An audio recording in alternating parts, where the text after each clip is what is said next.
Thank you for tuning in to EcoJustice Radio. I am your host, Jessica Aldridge, and it is my honor to welcome our guest, Dr. Mustafa Santiago Ali. Welcome to EcoJustice Radio. Well, thank you for having me. It's an honor to be with you. Oh my gosh, it's an honor to be with you. I have so many questions for you. Dr. Mustafa Santiago Ali, you are a former high-ranking EPA official who helped found the Office of Environmental Justice and have over 2 decades of service to the EPA.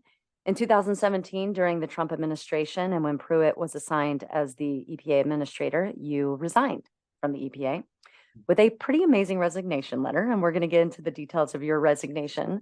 But first, I want to break down the EPA for a second, just in case we may not all understand what the role is, right? Given their name, we can assume that everyone understands that the purpose of the EPA is, the Environmental Protection Agency. They're supposed to protect us, right? They may expect a lot from the EPA and assume that their purpose is to protect the environment. Simply put, what is the role of the EPA? Does the EPA create regulations? Do those need to be approved by Congress? Break it down. It's all of that. So, let's start at the basics that sometimes people miss about the Environmental Protection Agency.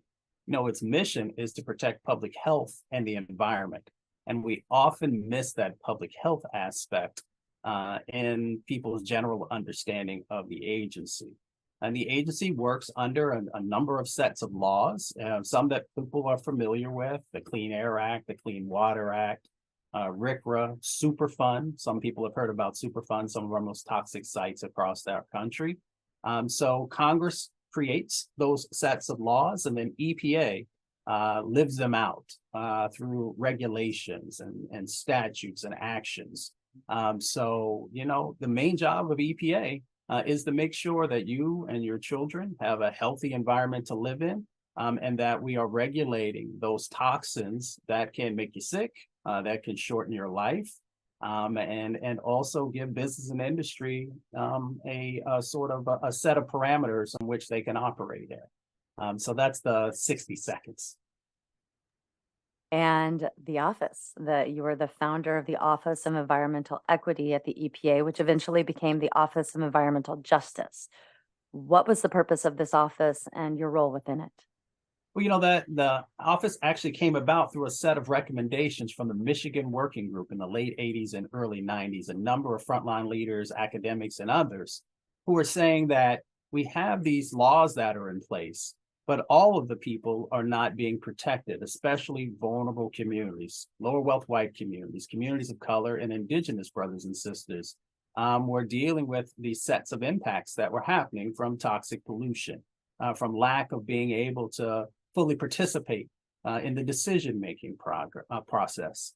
So that office was created in November of 1992 underneath of William Riley at that time, who was a Republican administrator of the Environmental Protection Agency. But it came back to communities asking for there to be this central place in the federal government where they could come, have conversations, have a better way of getting in the door, if you will, being able to understand some of the choices that were being made, and hopefully be able to play a role in framing out of many of the actions that EPA would be doing. And as I mentioned a moment ago, you left the EPA during the Trump administration, and I mentioned your resignation letter. Why did you leave? Because I took an oath. I took an oath to protect our country.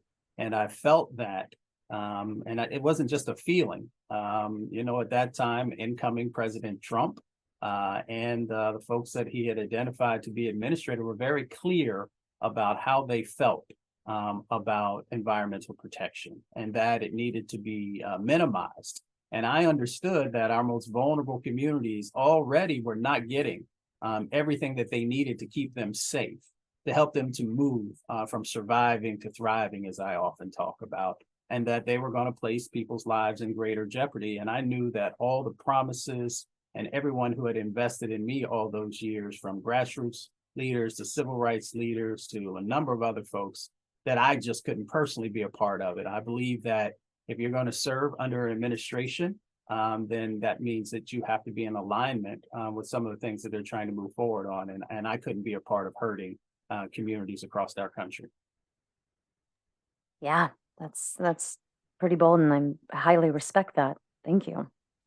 In your resignation letter, you refer to the importance of communities speaking for themselves so that government can respond to their needs.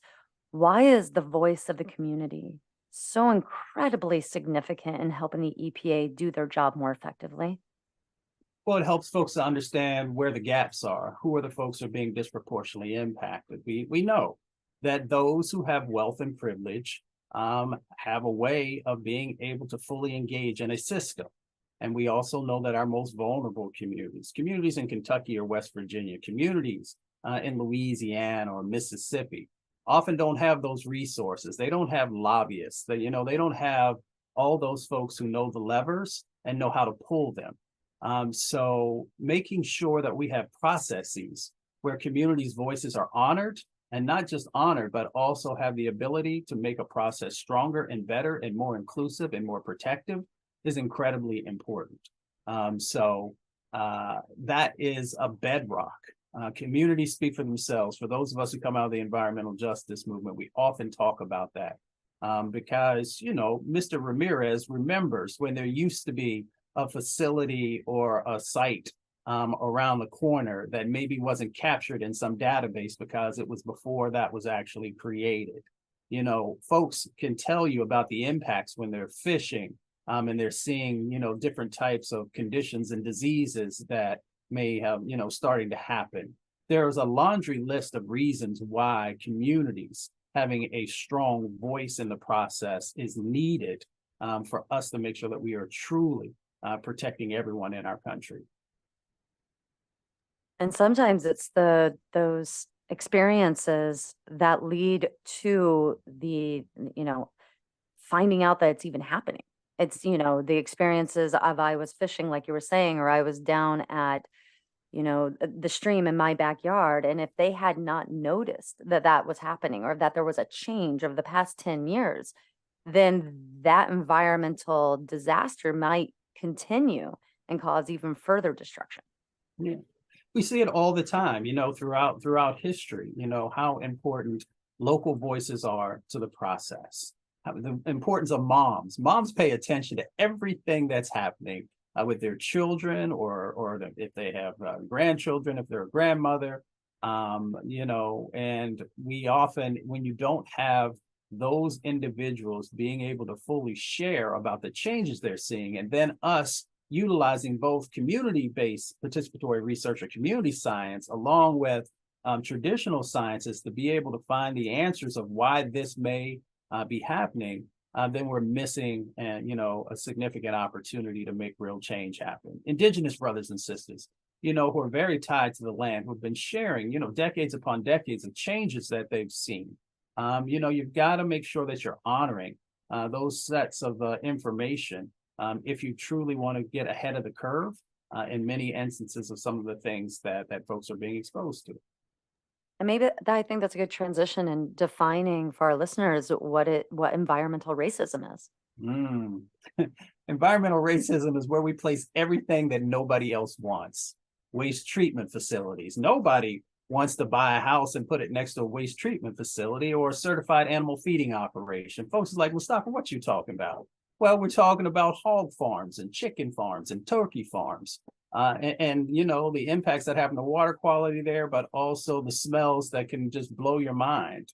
Or nobody wants to live next to a petrochemical facility or waste treatment, or a number of these different types of things that are out there, or an incinerator.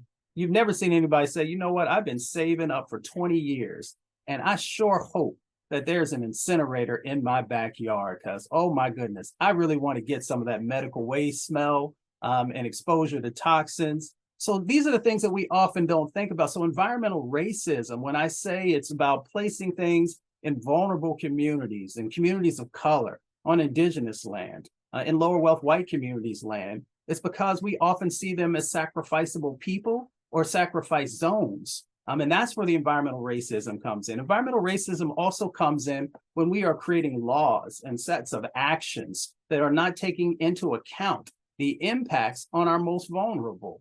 So that's another part of that paradigm. The other part of the paradigm around environmental racism is around resources. knowing that we have disinvested in communities of color, in vulnerable communities, and move those resources to other communities so that they can be living in very sustainable and pristine areas. So it is about making sure that we understand these impacts. In many instances, some intentionality there, and being able to move forward in a positive direction where we don't make those mistakes of the past, and we are willing to make the investments that are necessary to help those communities to be uplifted. It is a part of what the American dream is supposed to be about. And now in this moment, we have an opportunity to address those sins of the past, to address that as environmental racism and environmental injustices that have continued to happen from decade upon decade upon decade. And that, you just alluded to environmental injustice doesn't stop at polluted air and polluted water, but it also plays a role in the lack of proper investment in the education medical system, unhealthy housing, the reduction of land value, and a lot more. Can you elaborate some on those points that maybe people don't put those two items together, maybe want more information? Yeah, and I appreciate that question because you have to have a comprehensive set of strategies to address these injustices that have continued to go on. So we know that we'll use children as an example. Most people care about children and want to do something to help them to be able to have a healthy life.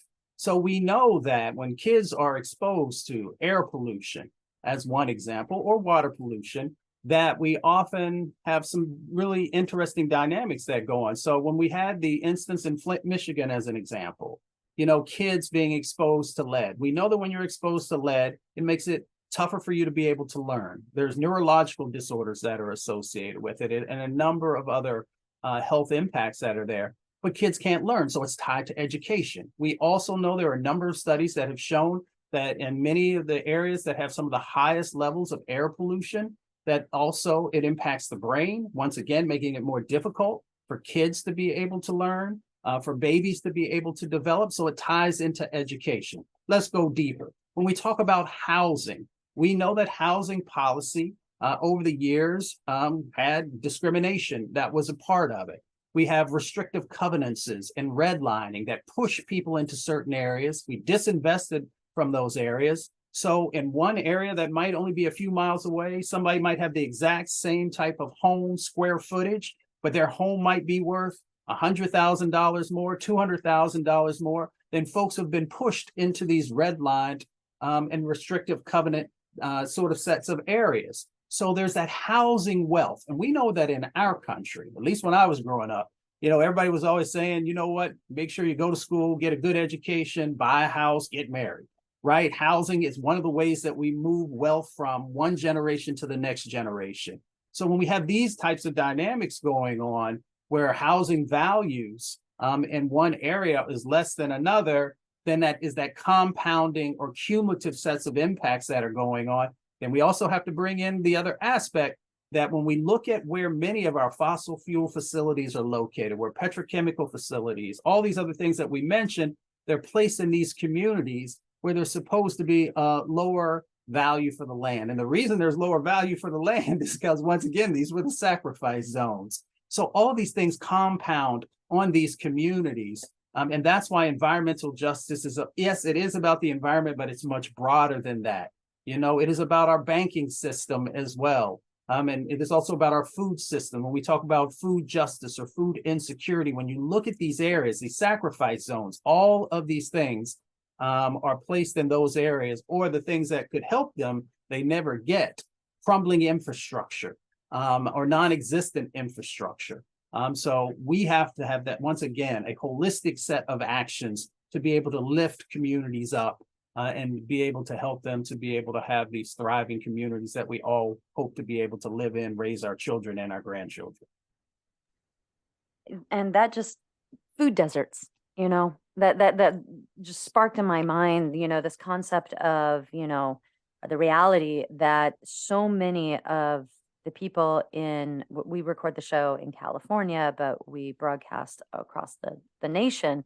And not only in California, not only in Texas, across this nation, we have so many individuals who are suffering from food insecurity meaning not knowing where their next nutritious meal will come. And I think that's a point too, where people are like, well, people can get food. Well, it needs to be nutritious. We need to be able to feed the brain. We need to be able to feed the body, nourish ourselves in a equitable way. And I want to know if you want to speak to that concept for a moment.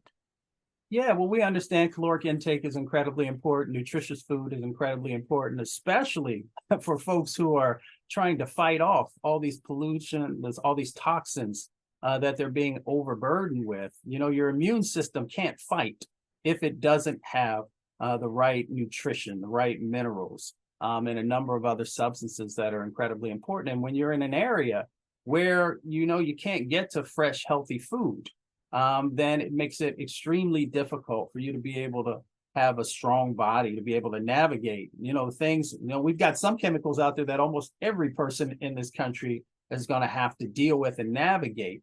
But we also know that there's this toxic loading when you're closer to certain facilities that, you know, I'm sure we'll unpack some of that. So that's why food justice is so incredibly important. And, you know, we have opportunities to address it in things like the Farm Bill and a number of other pieces of legislation that gives us an opportunity to take a look and say, where are those vulnerable communities? What are the sets of additional actions we need to take to make sure that they have access to the things, to basic amenities, I often say, that will help them to be able to navigate both the sets of challenges and opportunities we have in front of us. You know, we need to make sure that we're making investments for small farmers. We need to make investments in those community gardens, but we also got to make sure that that land is cleaned up, because oftentimes folks, you know, are trying to grow things in locations where, you know, there's former toxins in the land. So we've got to make sure people have the resources to know, is their soil clean, and then to be able to grow that produce that's so necessary, both on a small and a medium-sized scale. Thank you. We're going to take a quick break. Everyone, stay tuned. I want to come back and talk about the Farm Bill. And we had mentioned, you know, we've been talking about, you know, more urban environments, but I also want to talk about what's happening on sovereign land with indigenous communities, some of the solutions that have been put out recently by the EPA. So everyone, please stay tuned, and we will be right back with Dr. Mustafa Santiago Ali. Welcome back, everyone. We are here with Dr. Mustafa Santiago Ali. You had just mentioned the Farm Bill and how the Farm Bill may address and support vulnerable communities' access to basic amenities. I would love to hear more about that, because I think when people think of the Farm Bill, they're like, well, that's farmers and the food getting to our plate, and how that may affect our pocketbook or our access to specific types of food. But it's so much greater than that, and it affects us on such a larger holistic level. So I would love your take on it. Well, you know, I see the Farm Bill in a very expansive way, and having the opportunity to touch everyone inside of our country. You know, we have an opportunity. We know that Black and brown farmers lost land, you know, through sets of actions over the years. We know that they also, in many instances, I've worked with a number of them, you know, if they could expand out sort of their acreage, in many instances, they donate and give food to vulnerable communities. So, you know, we have opportunities there. Inside of the Farm Bill, most people sometimes don't know that is also an opportunity. It's a place where, you know, old programs, everybody remembers the name food stamps if you're of a certain age, you know, SNAP and these other types of things. You know, it gives us an opportunity to really begin to better zero in on the needs that exist inside of vulnerable communities. Let's make sure we give a clarifying point for folks also. Often when we think about folks who are getting government assistance, we just think about folks of color. There is a vast majority more of our white brothers and sisters who are also struggling. So we are all in it together, trying to figure out how that we address these issues. How do we make sure the kids have what they need, both when they're getting ready to go to school? You know, lots of times kids, their first nutritious meal of the day is actually that breakfast that they may have at school. So we need to make sure that throughout the day. I see the Farm Bill as an opportunity to make sure not only do we have the produce that's necessary, making sure that farmers have what they need to continue to be able to grow, especially in a changing world. And we understand that the climate crisis is going to exacerbate the impacts that are happening in the growing season, but also how do we better support those local growers that are often coming together in a communal group? How do we make sure that the Farm Bill is honoring that set of work that one can help to create jobs, but at the same time helps to make sure that we don't have those transportation costs because we're growing as much as we can locally. So there are numerous opportunities that exist in that space for us to meet the needs of this moment, but also be thinking very critically about the future sets of opportunities that are in front of us. You also spoke to Indigenous rights and the examples that we've been exploring before our break were more of the urban environment. Mhm. However, there's, sovereign land of the Indigenous people that tends to be more rural.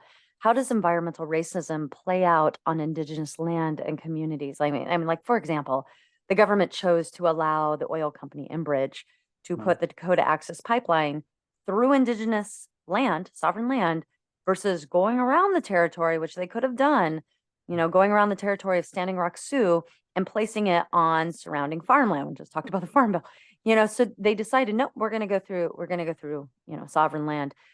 How is environmental racism playing out here? Well, it plays out in a number of different dynamics. So you brought pipelines in, so I'm going to unpack that, and then we can jump to some of the other issues. We have 2.4 million miles of fossil fuel pipeline in our country. Most folks never realize that. We've got enough fossil fuel pipeline to go to the moon and back twice and on our way back to the moon.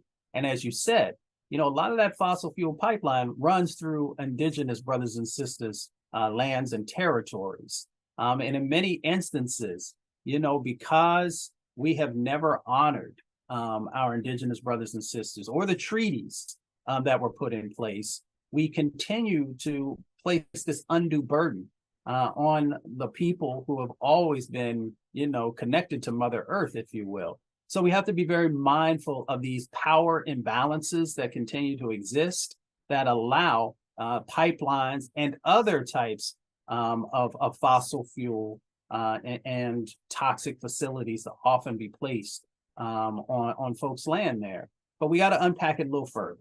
So we also got to talk about the disinvestment that has continually happened for hundreds and hundreds of years. Most folks have never spent any time on reservations. And let me also just bring into our conversation that all Indigenous brothers and sisters don't live on reservations. Of course, there are some, like in Los Angeles and a number of other cities, but we're focusing right now sort of on reservations and on traditional lands. When you go there, you will find that you have individuals who often have to travel great distances just to be able to go get water. I've seen people have to travel 10, 20, 30, 40 miles, and I'm sure some people even further to actually be able to get to drinking water and then have to port it back to the places that they live and then have to conserve for a certain period of time because they know that they can't do it, on a regular basis. That is because we have not invested in the infrastructure, both the drinking water and wastewater.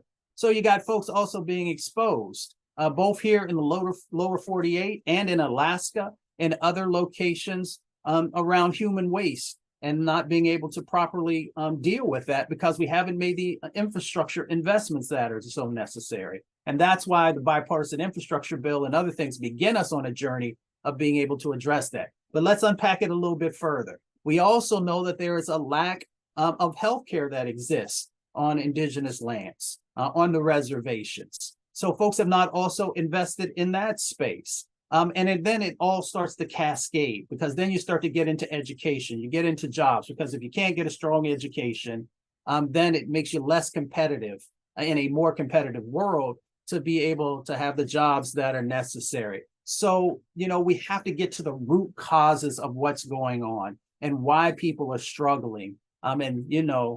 If we can get it right on Indigenous lands, on the reservations, in the Black Belt, running through the southern part of our country, in Appalachia, then we can get it right in other locations. But we have to have the will to actually do it. And that's where the rub is that it actually takes some resources. It also takes some people actually standing up men and women of good conscience, and others of good conscience. I want to make sure I'm including our whole family who may be in the legislative process.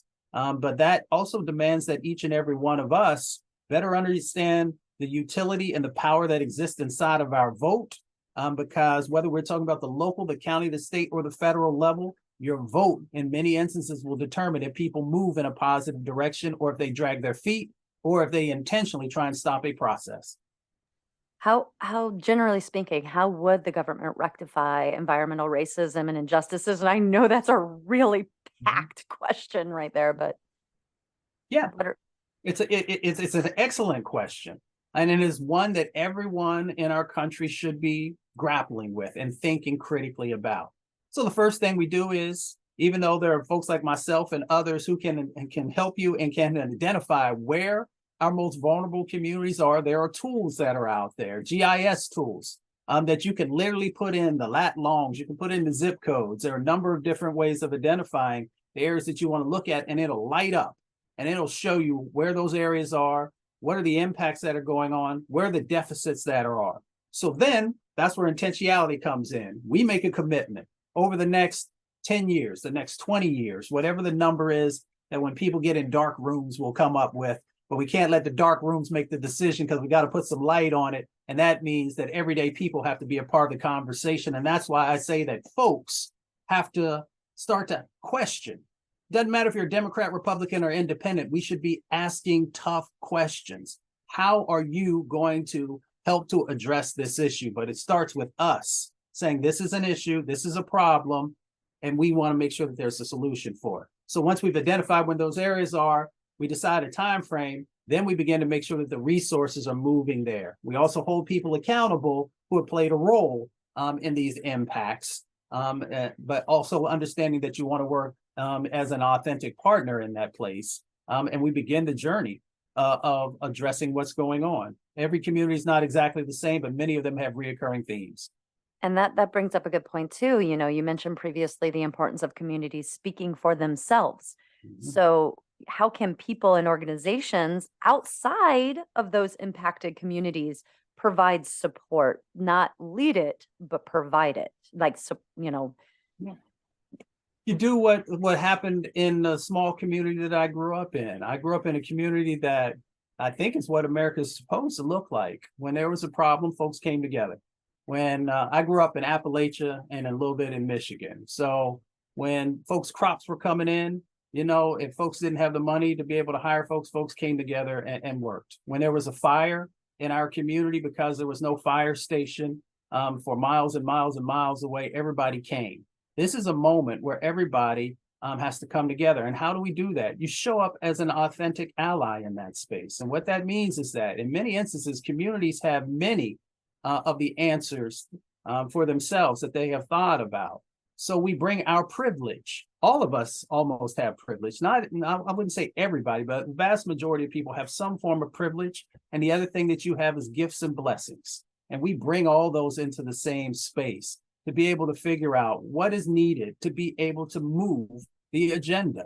And that means that if you're a great writer, there's things for you to do. If you're an economist, if you are someone who runs a daycare center, you know, no matter what your gift and blessing is, we bring it together so that folks can start to work out what the plan is. And then we start to utilize that plan to say, these are the 3, 4, 5 things that we want to happen in the next 18 months. Here's the next set. Here's the next set. How do I know that that works? Because we've done it. We've done it through things like the collaborative problem solving model. We see it in places like Spartanburg, South Carolina, or the work of Miss Margaret May in Kansas City, or the work of Diana and Carolina Martinez over in National City, there in California, in San Diego. I can give you a laundry list of where these things have worked and where, when people come together, we've been able to start to move toward justice, if you will.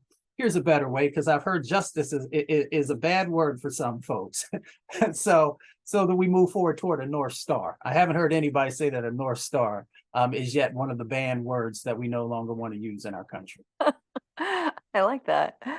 I would like to get your take on 2 recent solution based EPA rulings, Mhm. one regarding regulating PFAS levels, and we'll talk about what that is in a second, in drinking water. And we've covered that on the show multiple times of PFAS and had Rob Balot on the show as well. And the other is setting miles per gallon standards on passenger vehicles. So the first one, let's start with PFAS. The Mhm. EPA passed the first ever federal standards and regulatory limits to protect drinking water from PFAS, the per and polyfluorinated chemicals. Why is this so incredibly important? Well, because of PFAS or PFOS, there's a few different acronyms that describe sort of the set of chemicals that are in this space are dangerous. They are cancer causing chemicals at a high enough level. They also can do all kinds of things around developmental issues and a number of other diseases. And, there are different studies that are out there, but there may be up to 200 million people in our country who have been exposed to it. We've also found that when they do blood testing, that around 98% of the folks who were tested, that we find these chemicals inside of their blood. So it's a significant thing. It is one of those things that moves across, hopefully, these political boundaries that we have. It doesn't matter if you're a Democrat or Republican or an independent, you could have been exposed to this chemical. And the reason that they call it a forever chemical is because it stays in our environment. There's some slight ways of mitigating some of the stuff, but it's better for us to actually address it. And these sets of chemicals are actually in a lot of the different packaging, carpet. I've worked with, firefighters before in the foam. So it's all kinds of folks across our country. Furniture, our clothing, anything that says waterproof at this point, our food packaging, to-go-ware containers. Yeah. Yeah. And there's sets of actions over at EPA and broader than that have been put in place that can help us to begin this very tough journey. This is one of those journeys that's going to be as significant as the climate crisis when we really look at it. So let's start to unpack this in a way that hopefully folks say, you know what, it's a big problem, but we can actually get at it. So we know that, that the president and others had about $2 billion that were out there, around the dollars that we got from the Inflation Reduction Act and a couple of these other things that are out there. So there's some resources that actually begin to address some of the things that are happening on the water side of the equation, especially for vulnerable communities. And whether it is rural communities or inner city communities, there are dollars that are there now for us to begin that journey. The other part of some of the things that EPA has been doing, is around the drinking water standards and beginning to make sure that there's a more health protective standard because there hasn't been one in the past. So if you really want to be able to lower something, then you got to know what your baseline is and where you're starting. So that's important. They've got the roadmap that's out there. So there are a number of different things that are now beginning to take root, if I can say it that way, to help us on this journey. But let you take me in the direction you need me to go. I could talk to you for days. The other EPA ruling that I wanted to speak to that I mentioned was the new federal greenhouse gas emission standards for passenger cars and light trucks, establishing a 55 miles per gallon corporate average fuel economy. And that's a target for model years 2026 vehicles. What are your thoughts on that one? Well, I start with the fact that we have that last count, and of course, this could vary a little bit, about 290 million vehicles that we have on the road.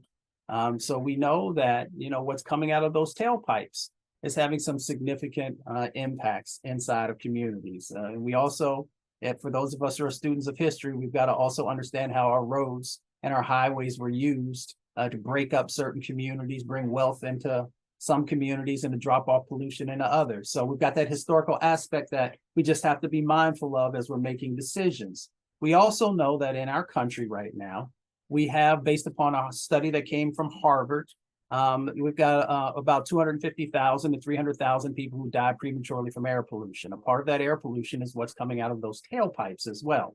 And there's all kinds of impacts that are a part of that. So why is this particular set of actions so incredibly important? One, because it can help to lower the impacts that are happening in our most vulnerable communities. It can help to lower the impacts that are helping to moms and pregnant moms and babies that are born because of these sets of exposures They have all these impacts on the body. I can go into those impacts if folks would like me to. It also helps us to address the climate crisis. One of the major drivers of what's happening in the climate space is happening because of our transportation system.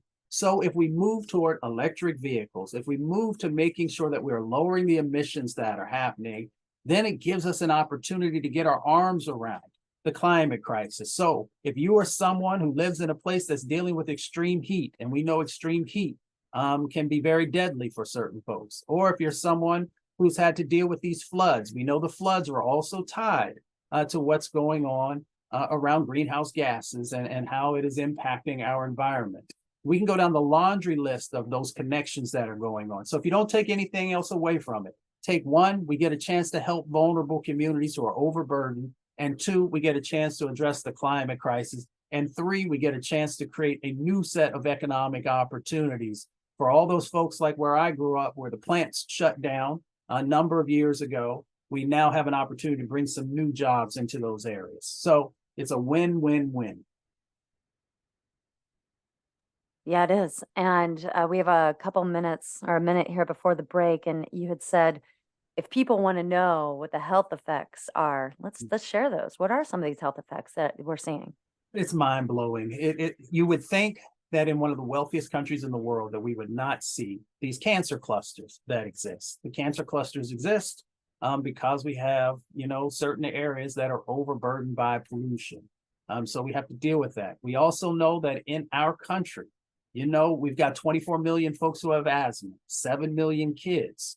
And we know the impact that asthma can have both in loss of life and the ability or lack of ability to be able to learn. And it also impacts folks who are trying to get up and go to work every day. And if you have an asthma attack, you're going to end up in the emergency room. So we know that that's a part of these sets of exposures that are going on. Liver and kidney diseases are another set of the exposures that we find linked to many of these types of things.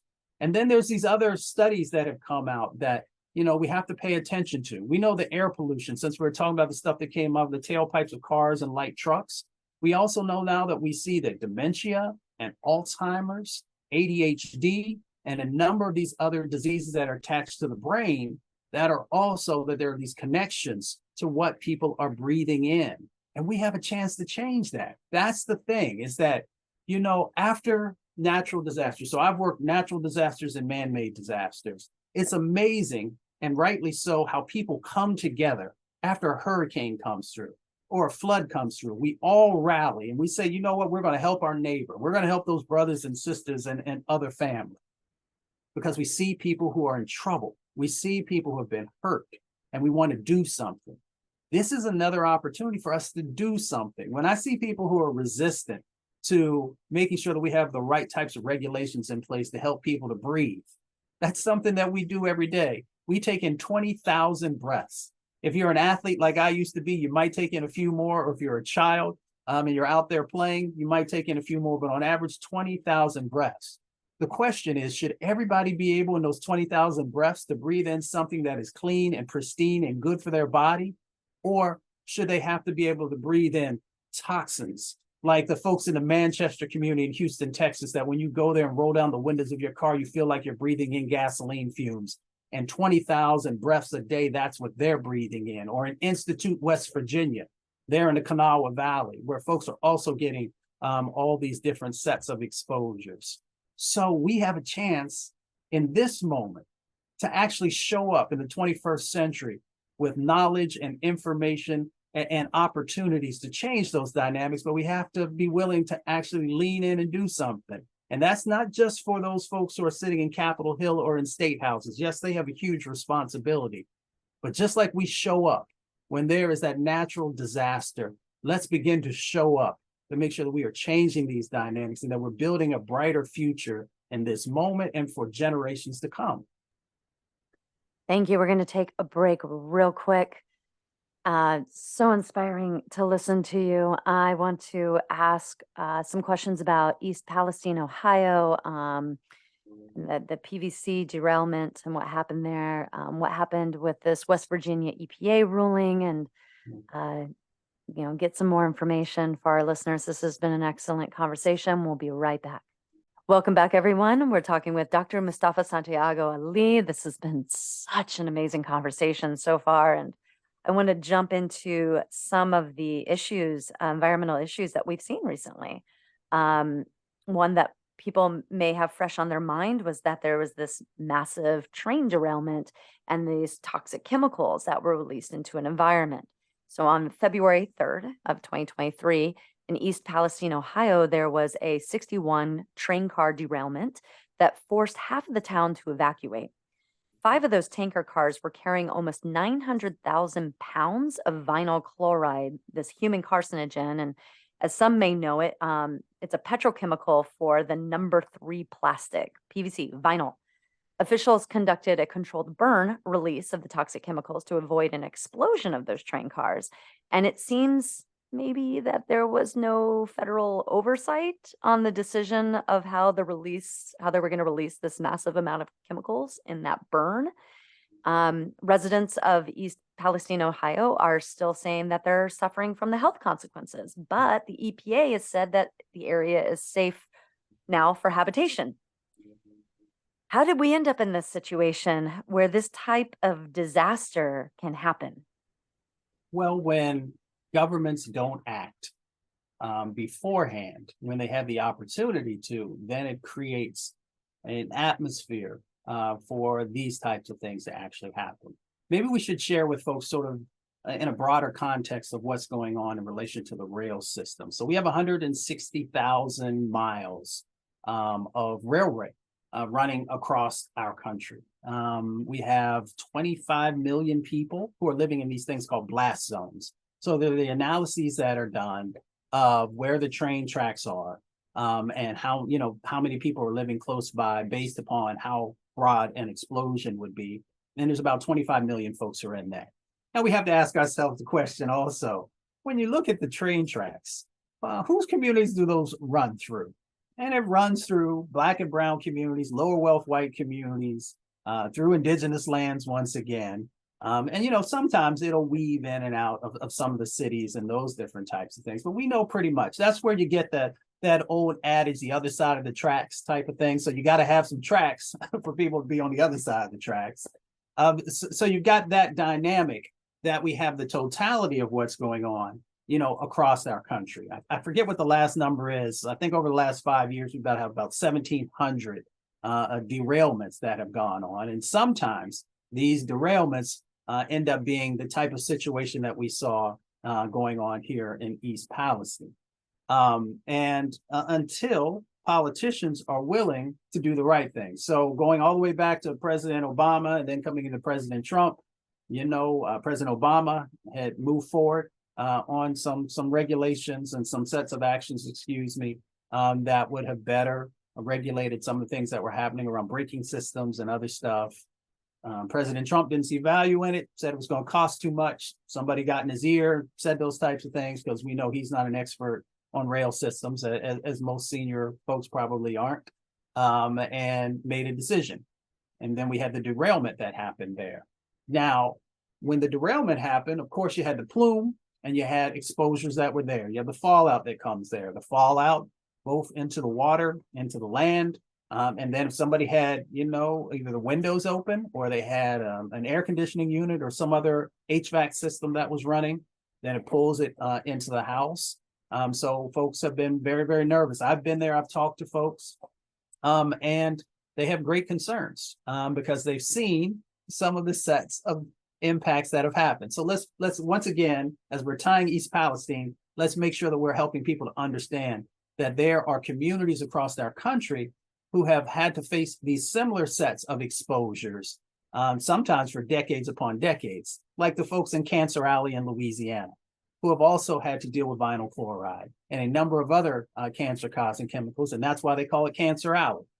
So we have an opportunity to help communities to heal, one through making sure, like the Senate has a bill that they put forward to make sure there's better sets of inspections that are going on, to make sure there's a higher, what do they want to call it? If you get sued and you lose the case, then, compensation for those who are impacted, and then also technology around braking systems.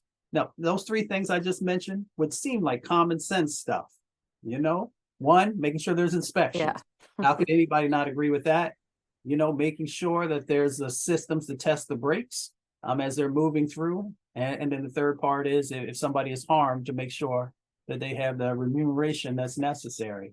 So if we can't even get together on common sense stuff, we're going to continue to leave people vulnerable. And who does? Who pays for that cleanup and the impacts to the people's homes and property values and the illnesses that are going to come with it?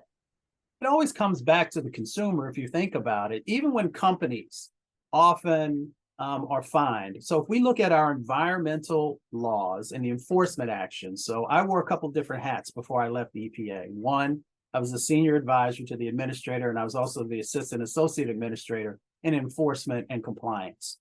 So even when we have these cases, in many instances, folks are making hundreds of billions of dollars or billions of dollars. The fines that often they are hit with, are not of significance that it makes them change their behavior.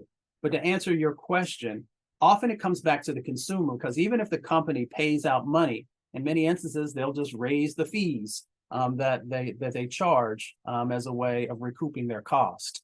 So, the best thing is for us not to have these things happen, because we do everything in our power to minimize the possibility of it happening. So Norfolk Southern, that's the rail company that derailed. Do you feel that their response was adequate? No, I don't. One, you need to be able to respond quickly. I understand you gotta, rally the troops and all that kind of stuff, and figure out exactly what you're going to say, but you got to show up. You got to let people know that you care, that you're connected, that you understand that there's some trauma that's going on, and that you're going to be there both, in this moment, when the emergency is happening, and you're going to be there in totality throughout time, and you're going to make sure that you're following the possible impacts and the additional things that people might need around healthcare, the additional things kids might need around education, so forth and so on. And I've seen enough of these types of things to have, a pretty good feel for what's going on. You got to take responsibility, and I understand your attorneys aren't going to want you to do that in a full-throated way. But I guarantee you people will appreciate knowing that there's real authenticity in you being with them in that moment, that not only you're sorry, but you're also going to make sure that you rectify the situation. Yeah, and just to reiterate, that's not just Norfolk Southern, that's any of these corporations, any of these fossil fuel related companies, whatever it might be, that are causing any harm to the community, that you have to be there for the community as well, and hopefully making it so that the harm doesn't happen in the first place. But if it does, that you have that responsibility. In a recent ruling for West Virginia versus the EPA, the Supreme Court, in a 6-3 decision, limited the Environmental Protection Agency's power to regulate carbon emissions from power plants. Mm-hmm. President Biden said that the court's ruling in this case is seen as a major victory for the fossil fuel industry and as a result of decades-long attempt to limit the regulations of corporations, just like we were talking about. And Justice Kagan wrote that the court appoints itself instead of Congress or the expert agency, the decision makers on climate policy, and that they cannot think of many things more frightening. How does this court case, West Virginia versus the EPA, affect the EPA's ability to regulate greenhouse gas emissions coming from power plants? And why is it so important to regulate them in the first place? Well, one, it makes it more difficult to be able to achieve the goals that not only President Biden had set out, but that we had through the Paris Climate Agreement, and the commitments that we made to the rest of the world to come together to be able to address what's going on in the climate crisis. So once again, it just makes it more difficult for EPA. There are other vehicles that they can use, but it also does some other things. It shows the lack of connection that the Supreme Court has to everyday people and the impacts that are happening inside of their lives. Because not only are you regulating carbon, but you also have the co-pollutants that are a part of that process, and those co-pollutants that are having impacts in vulnerable communities. So you've got that dynamic that's going on, and of course the healthcare costs that are associated with it. And it also just shows that they don't do an environmental justice analysis. When I went and took a look at that case, nowhere did I see that there was an environmental justice analysis associated with this incredibly important decision that they had to make. So when you have an activist court that has not had much respect for the hard and difficult work of being able to regulate pollution and to regulate carbon, then you see where that disconnect continues to happen. And I'll just add the last point. If we don't like what we see the Supreme Court doing, then that means you have to get engaged in the civic process and you have to vote. I never tell anybody to vote for who to vote for, but I'm saying you better start voting for somebody who cares about the dynamics that are happening inside of your communities. Do your own research, find out who that is, and that should help to be a guide for you as you pull that lever or drop it in that drop box or however it is that you vote. What solutions do you want to see? I want to see tougher regulation. So here's the beauty. We have the science. The science has told us what we have to do. We just have to figure out, what parts of that, that we want to bring into the decision-making process. So what I want to see is that we're honoring science. And if the science says that you have to be able to hit this point by this time period, then that should be our guide to being able to make sure that we're making the right types of actions that are necessary. This is not about opinion. This should be about science. And the law should actually follow science. Here's an interesting thing, because we began this segment by asking me about EPA and I started talking about sort of the mission around public health and the environment. The pillars that EPA works from is science and the law. So we don't have a separation of the two when you're at the Environmental Protection Agency.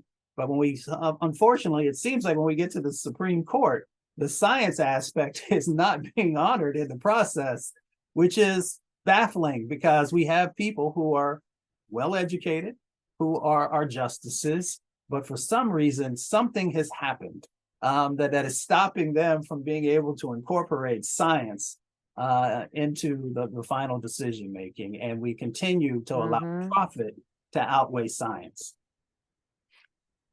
As mentioned, you were the founder of the EPA's Office of Environmental Justice, which during the Trump administration had its budget cut. The current administrator of the EPA, Michael S. Reagan, said that equity and justice is the DNA or is in the DNA of the EPA, as you just said, too, and that falls into those pillars, right? I would assume that it falls into those pillars. If you're going to make something based on science, as we've talked about, that you're looking at equity and justice. In September 2022, President Biden signed an executive order to establish, or maybe reestablish, right, the EPA's Office of Environmental Justice and now External Civil Rights. What are your thoughts of this new department and their proposed goals? And are they able to, as you said, uplift those pillars? It's been needed for a long time, and it has been a recommendation from a number of folks over the years to actually have environmental justice at the same level as our Office of Air, our Office of Water, when we used to call it Superfund. So now you have, hopefully you will one day have a AA, who's also right there at the exact same level. It also helps to make sure that we are continuing to fully integrate environmental justice into all aspects of the work that happens at the Environmental Protection Agency, but we can't stop there. We've got to make sure that it is integrated in all of those agencies and departments that are also a part of the executive order. And that's how we get to that holistic set of actions and strategies and resources to make change happen. Wouldn't it be wonderful if we did all these things that are necessary over the next 10 years or 20 years? Because sometimes you hear people say, I'm so tired of hearing about X or Y.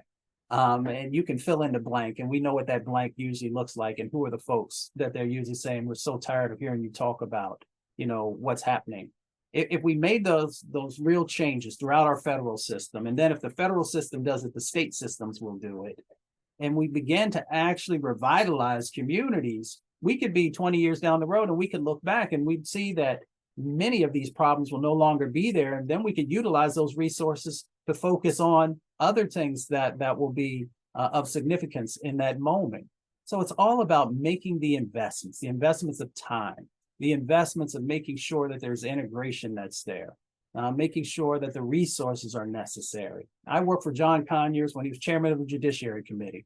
John, in the evening times when we would talk about a number of things, he'd say, Mustafa, if you want to know if something's a priority, look at the funding. That'll tell you everything that you need to know.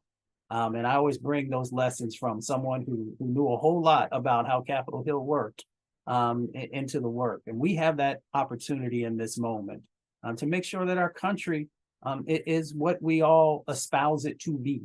And we gotta move forward and make it happen. Until recently, the EPA has been late on weighing in on the community dangers of fracking. They have released a report, or they released a report in 2021 and another in March 2023 that studied hydraulic fracturing of oil and gas and its potential impact to drinking water resources. They're being late on weighing in on this. Do you feel that that's, for the lack of a better word, do you feel that that's a failure of the EPA and not addressing it earlier? I would have loved to have seen the EPA to be able to address the issue earlier in the process, but there are also other dynamics that we have to take into consideration. You got to make sure that the science is there, that the science is right. And what I mean by right, that you've been able to go through the studies that are necessary, whether it's the quality assurance type of thing, that's a part of that process. And then you've also got to be able to take a look at the various dynamics that are going on Capitol Hill and in other locations to make sure that when you put something out, even though it's going to get challenged, that is coming from, a strong positioning. Now, that's one side of the equation that you got to think about. The other side of the equation is, one, how is it impacting people? How is it impacting the environment / climate? So I've been to the fracking fields. I've done the experiment where you take a lighter and you flick it next to somebody's faucet and you see that little whoosh from the methane and other chemicals that are coming out of there. The other part of the equation is, the fracking fluids. And in many times that's CBI stuff, confidential business information, if you will, of all these different things that are being, a part of the mix when they shoot it down into the ground and having impacts. So I've seen people's water quality. One time, it may look more clear, but there's all kinds of chemicals that are in there. And then the other side, you see the water that looks like some of these, pictures that you've seen with other types of things that are going on, where it's hazier and people will tell you it's safe to drink, but you're looking at it like, I wouldn't allow my animals to drink that. So you've got all these dynamics that are a part of this process. And, we have got to, not only in this moment, deal with what EPA's current set of actions are, but we've really got to get much stronger in this space. That means a couple of things. One, deeper investments in the science at academic institutions and others to really understand the fullness of what are the public health impacts that are going on. And that takes real resources. The other part of it is understanding that if we continue to allow investments to happen in whether it's natural gas or some of these other spaces, that just means that it's that much more difficult for us to be able to address the impacts that are happening from the climate crisis. And once you allow those investments in many instances, if we're talking about pipelines, or we're talking about some of these investments that are happening in the fracking space, 10, 20 years of infrastructure that's often being built that people are going to utilize.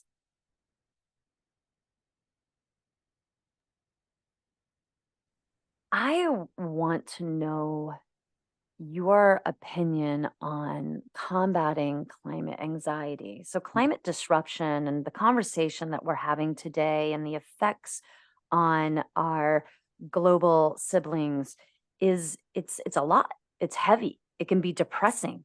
Being active in this space can be exciting, but it also can be, it can tire you out. It can be weighing on you, especially when your wins may be few and far between. Maybe when you know that you're never going to get that big win, but you're going to hold them accountable.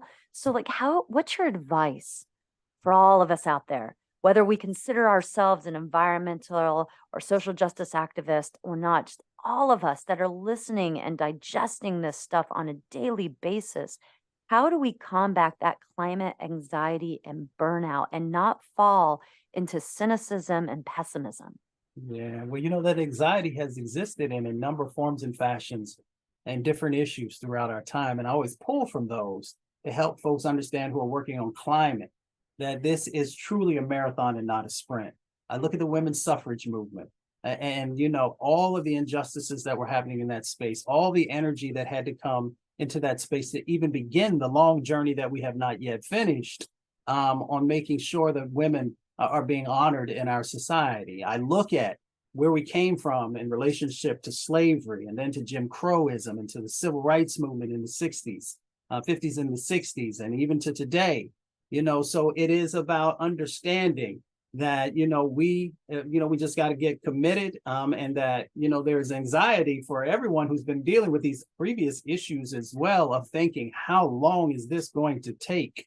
All the steps that are necessary. So when we look in this moment and dealing with the climate crisis, we have to understand that, we map out these sets of actions that are going on. You have to surround yourself with positive folks, who when you're a little low on energy, they carry the load, or there's somebody to lift you up.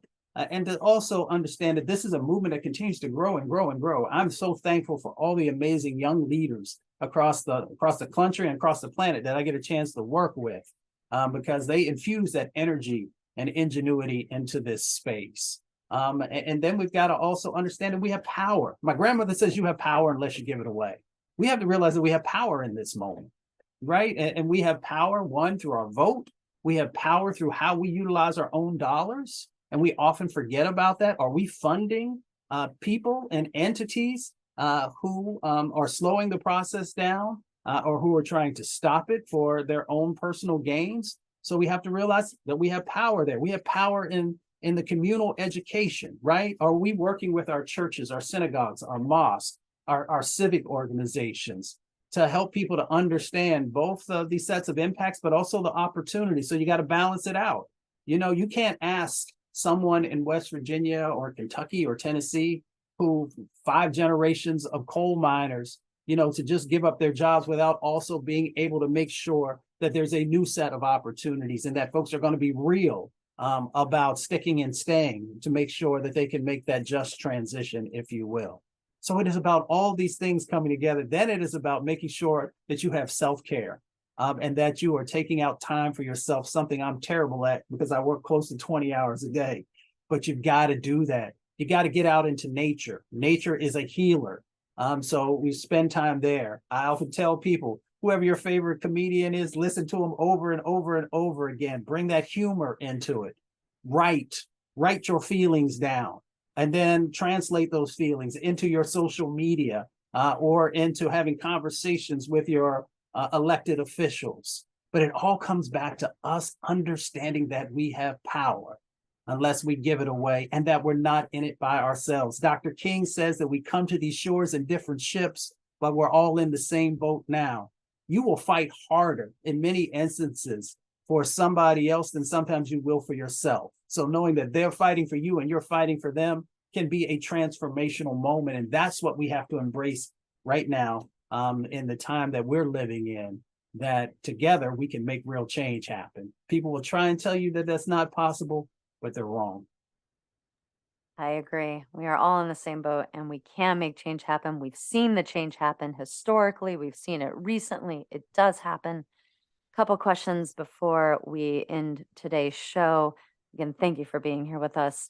Where can people follow your efforts, follow the organizations that you're with? You are the Executive Vice President of the National Wildlife Federation, CEO of Revitalization Strategies. Where can people follow you? Because I'm sure they want to continue this conversation with you.